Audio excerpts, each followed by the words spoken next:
Good morning, Live Good family. So for today's video, magkakaroon tayo ngayon ng step-by-step tutorial kung paano ka makapagbayad ng iyong monthly subscription dito sa Live Good gamit ang iyong credit wallet income.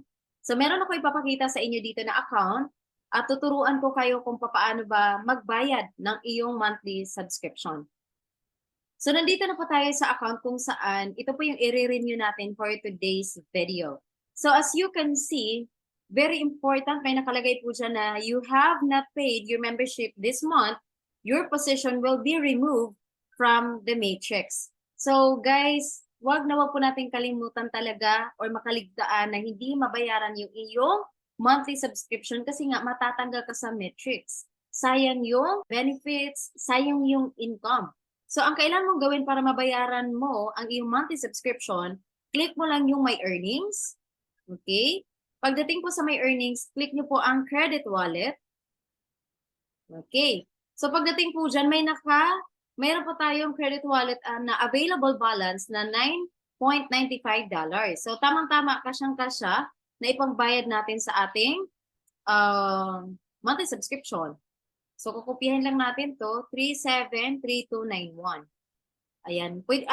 Live Good ID o kaya naman username. Sige, username na lang gamitin natin. Ayan, balik tayo sa credit wallet. So now, ang gagamitin natin is username instead of user ID kasi ito yung pinakamabilis tandaan ang username. At meron kang pagpipilian dyan na choose credit type. So ang pipiliin natin is pay for your membership instead na transfer credit. So doon tayo sa pay for membership and click continue.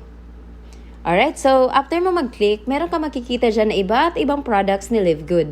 So since magbabayad lang tayo ng monthly membership, punta tayo directly sa pinakababa. Ayan, nandyan po nakalagay ang membership.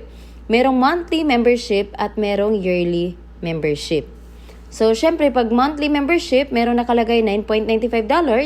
However, sa yearly membership, merong nakalagay na $99.95.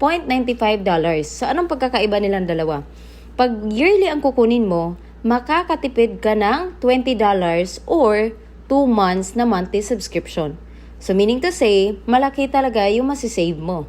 So kung meron kang budget, pwede ka nang dumiretso sa yearly membership, at least hindi mo na iisipin yung monthly subscription. After that, pag nakapili na tayo, sa monthly membership tayo, click na natin ang continue. So ito po yung lagi nyong tandaan. Lagi nyo pong i-check kung tama ba yung info ng tao na iyong i-renew ang kanilang monthly membership. So, tama po yung information, username, first name, last name, at tama din po na $9.95. So, we're good to go. I-click na natin ngayon ang issue credit. Alright. As you can see, nawala na po yung $9.95, meaning to say, nakapagbayad na tayo ng ating monthly subscription. And you can check, pwede nyo po yung i-check sa order history. Makikita nyo po dyan na September 28, nakapagbayad na tayo ng ating monthly subscription. Okay, ganun lang kadali. Meron pa yung resibo, meron pa yung receipt na makikita nyo po dyan. So now, ang gagawin mo na ngayon, balik ka sa account mo, i-confirm mo doon, titingnan mo. Ang gagawin lang natin ay, i-refresh lang natin ang account natin. Okay, so pagka-refresh mo, ayan, makikita nyo na po dito na tayo po ay successfully nakapagbayad na tayo ng ating monthly subscription for the month of September. So may nakalagay na dyan, congratulations, you have paid your membership for September.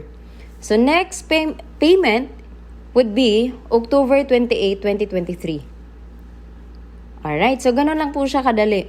Dito po sa Live Good, meron tayong maraming ways para makapagbayad ng ating monthly subscription. Pwede tayong gumamit ng Visa card, Mastercard, cryptocurrency account, at ang pinakamadali para sa akin is itong credit wallet income. Pinakamadali ito sa lahat.